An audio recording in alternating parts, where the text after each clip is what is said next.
તો બજેટ 2022 રજૂ થઈ ગયું છે। નિર્મલા સીતારમણ દ્વારા બજેટ રજૂ કરાયું છે, પરંતુ હવે લોકોને શું આશાઓ હતી અને કેટલા ખરા ઉતર્યા છે આ બજેટ પર સરકાર, તેને લઈને આજે આપણે ચર્ચા કરવાના છે। મારી સાથે ચર્ચામાં સ્ટુડિયોમાં જોડાઈ ગયા છે સિદ્ધાર્થભાઈ ભટ્ટ, જે એનાલિસ્ટ છે, બીજેપીથી પલકભાઈ પાવાગઢી જોડાઈ ગયા છે, કોંગ્રેસથી મેહુલભાઈ પક્ષ રાખવાના છે અને ટેક્સ એક્સપર્ટ અજીતભાઈ શાહ જોડાઈ ગયા છે। અજીતભાઈ, સૌથી પહેલા વાત કરીએ તો આ બજેટ કેવું લાગી રહ્યું છે? ખાસ કરીને આવકવેરા દરમાં કોઈ જ ફેરફાર કરાયા નથી। જો ખરેખર જોવા જઈએ તો ગઈ સાલ કોઈ પણ પ્રકારનો ફેરફાર આવકવેરામાં કરવામાં આવ્યો નહોતો। ઓન ધ કોન્ટ્રારી, એમણે જે એક સ્લેબ હોય છે, આટલા વર્ષોથી તમે જોતા આવો તો એક સ્લેબ હોય છે, દરનો એક જ હોય છે, જે ગઈ વખતે 2 ઓપ્શન આપવામાં આવ્યા હતા કે જો તમારી આવક 2.5 થી 5ની હોય તો 5%, 5 થી 7.5ની હોય તો 10%। એટલે આ રીતે જે ફેરફાર કર્યા હતા અને જૂનો સ્લેબ પણ ચાલુ રાખ્યો હતો। જૂનો સ્લેબ જે હતો કે 2.5 લાખ સુધી કશું જ નહીં, 2.5 થી 5 સુધી 10%, 5 થી 10 લાખ 20% અને 10 લાખ ઉપર 30%। એટલે અત્યારે શું થાય છે કે દરેક કરદાતાને એમ થાય કે મારે બંને રીતે ગણતરી કરવી પડે કે આમાંથી મને ફાયદો શેમાં છે એમાં કરાવે। એટલે અમારી પાસે કરદાતા આવે તો એમ જ કે મને બંને રીતે કરી આપો અને અમને ફી આપે એક જ। એટલે અમને પણ મુશ્કેલી પડતી હતી અને અમને એવું ચોક્કસ હતું કે આ વખતે આ 2 જે છે એમાંથી એક જ સ્ટેપ અપનાવશે, પરંતુ તે ફેરફાર નથી કર્યો। ત્યારબાદ ઘણી બધી એવી વસ્તુઓ છે કે જે આવકવેરામાં સુધારો કરવાની જરૂર હતી। દાખલા તરીકે કલમ 80C હેઠળ 1,50,000નું ડિડક્શન મળે છે।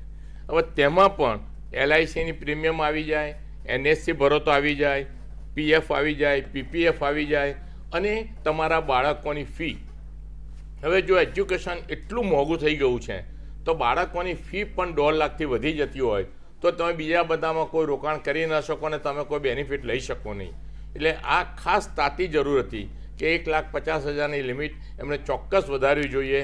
પરંતુ હું તો એમ કહીશ કે આ બજેટમાં આવકવેરા ઉપર જરા પણ ધ્યાન આપવામાં આવ્યું નથી, એવું કહું તો ખોટું નહીં પડે। બિલકુલ સિદ્ધાર્થભાઈ, શું કહેવું છે? અર્થવ્યવસ્થા પર ઘણી મોટી અસર થશે, કારણ કે આ વખતે કોઈ મોટા ફેરફારો થયા નથી અથવા તો કોઈ જ રાહત પણ એટલી આપવામાં આવી નથી। તમારી વાત સાચી છે બિલકુલ કે આ એક અર્થશાસ્ત્રનો જે આપણે બાદશાહ કહેવામાં આવે છે ચાણક્ય, તો ચાણક્ય આપણું બજેટ તો વર્ષો વર્ષથી ચાલતું આવે છે અને આ વખતે તો એક મહિલા નાણામંત્રીએ બજેટ રજૂ કર્યું છે, પરંતુ જે પ્રકારની મોંઘવારી છે તો ક્યાંક ને ક્યાંક એ મિસ આઉટ થયું છે। જે મિડલ ક્લાસ પબ્લિક છે, કોમન છે, આમ આદમી છે, તો એમની માટે કંઈક ફાળવવું જોઈતું હતું કે જે પ્રમાણે ચાણક્યએ કીધું હતું કે ભાઈ સૌથી પહેલાં દેશનું સંરક્ષણ મજબૂત કરવું પડે તો જ દેશ આત્મનિર્ભર બને। એટલે બજેટ અલોકેશનનું આપણે ઓવરઓલ એસ્ટિમેટ કરીએ તો લાસ્ટ યર 35 લાખ કરોડનું બજેટ હતું, આ વખતે પણ નિયર બાય એસ્ટિમેટ એટલો જ રહેવાનો છે। તો ડિફેન્સમાં આપણું અલોકેશન વધારે થયું છે અને સાથે સાથે આ વખતનું ફોકસ એ પણ છે કે જે પ્રમાણે ચાણક્ય તક્ષશિલા અને નાલંદાથી ગર્વાન્વિત હતું આપણું ભારત, તો એજ્યુકેશન, ડિજિટલ એજ્યુકેશન ઉપર ભાર મૂક્યો છે, which is a very good point કે ગ્રાસરૂટ લેવલ સુધી, ગામડા સુધી ઘેર ઘેર શિક્ષણ પહોંચે તો એ ટેકનોલોજીની મદદથી થઈ શકે।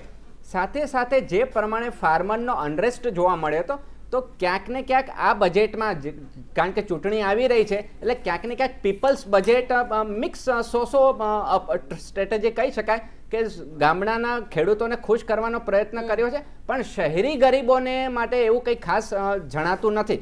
સાથે સાથે જે પ્રમાણે હાઈવે ઇન્ફ્રાસ્ટ્રક્ચરમાં ફોકસ થઈ રહ્યું છે, સો વિચ ઇઝ વેરી ગુડ। એનાથી રોજગારીનું સર્જન થશે ગ્રામીણ ક્ષેત્રના કે જે અનસ્કિલ લોકો છે, સ્કિલ લોકો માટે સ્કિલ ટેકનોલોજી સ્ટાર્ટઅપ ઉપર વધારે ભાર આપવામાં આવ્યો, ઓલ્ધો લાસ્ટ યરથી પણ ભાર આપવામાં આવ્યો હતો, which is very good point. અને જે બેન્કિંગ સેક્ટરમાં રિફોર્મ થવા જઈ રહ્યા છે અને બેડ બેંક માટે અલગ જ સંસ્થા બનાવી દીધી એટલે NPAનું ભારણ શિફ્ટ થઈ ગયું, પણ એ ટેમ્પરરી સોલ્યુશન છે। સાથે સાથે જે પ્રમાણે આપણે પેટ્રોલિયમ આયાત કરીએ છીએ તો આપણું ઇમ્પોર્ટ ટોટલ આ બજેટમાં જે આપણને ખાધ પડે છે ને, રાજકોષીય ખાધ, તો એ મેક્સિમમ પેટ્રોલિયમ પ્રોડક્ટથી થાય છે, કારણ કે 85% ઇમ્પોર્ટ કરીએ છીએ। અને આપણે જાણીને નવાઈ લાગશે કે આ જે ફિસ્કલ ડેફિસિટનો જે ગેપ આવે છે તો એમાંથી મેજર આપણને ડેમેજિંગ ફેક્ટર હોય તો પેટ્રોલિયમ ઉર્જાના સ્ત્રોતો છે, તો એની માટે રિન્યુએબલ એનર્જી ઉપર વધારે ફોકસ કર્યું છે, વિચ ઇઝ વેરી ગુડ અને ક્લાઇમેટ ચેન્જ માટે પણ સારું છે। અને પ્રોડક્શન લિંક ઇન્સેન્ટિવ સ્કીમ આપી છે। અને એમાં આ વખતે ટેલિકોમ સેક્ટરને પણ ઇન્વોલ્વ કરી રહ્યા છે. સો વી મસ્ટ અપ્રિશિએટ ઇટ. અને સાથે સાથે આઈટી તો આપણે વિદેશી હુંડિયામણ લાવવા માટેનું એન્જિન છે. હવે પણ સાથે એ પણ મેન્યુફેક્ચરિંગને ફોકસ કર્યો તો વેરી ગુડ, કારણ કે દેશનું અર્થતંત્ર છે ને, પણ ક્યાંક ને ક્યાંક ખેડૂતોને આપણે સબસિડી આપી રહ્યા છે તો એ સબસિડી કેટલી વાયેબલ છે? કારણ કે 75 વર્ષથી ક્યાંક ને ક્યાંક બજેટમાં એ જોવા મળી રહ્યું છે કે જેટલું કોર્પસ હોય ને એમાંથી 25 થી 30% અલોકેશન ગ્રામીણ વિકાસ અને ખેતીવાડી માટે બજેટનું કોર્પસ જતું હોય છે. પણ ખેડૂતોની પરિસ્થિતિ ત્યાંની ત્યાં જ છે. જે ફાર્મરની ડબલ ઇન્કમ કરવાની વાત છે, પણ રેડ ટેપિઝમ, ઇઝ ઓફ ડુઈંગ બિઝનેસનું કેટલા અંશે પાલન થાય છે?